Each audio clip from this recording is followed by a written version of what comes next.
Walang direktang payad sina Kim Chu at Paulo Avellino sa estado ng kanilang relasyon. Pero panay ang tukso sa kanila ng kanilang co-host na kinikilig daw sa chemistry ng dalawa sa pelikulang My Love Will Make You Disappear. Humarap sa press sina Kim at Paulo at ibang cast member ng pelikula noong Miyerkules.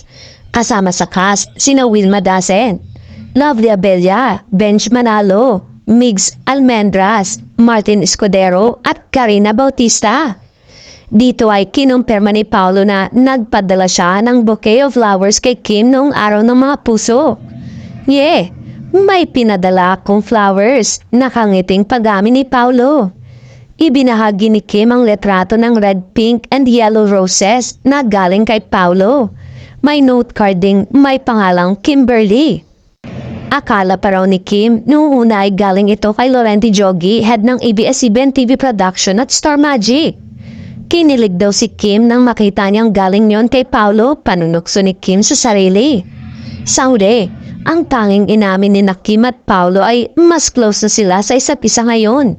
Ayon kay Paulo, pangatlong proyekto na nila ni Kim, ang My Love Will Make You Disappear, kaya masasabi niyang close na sila.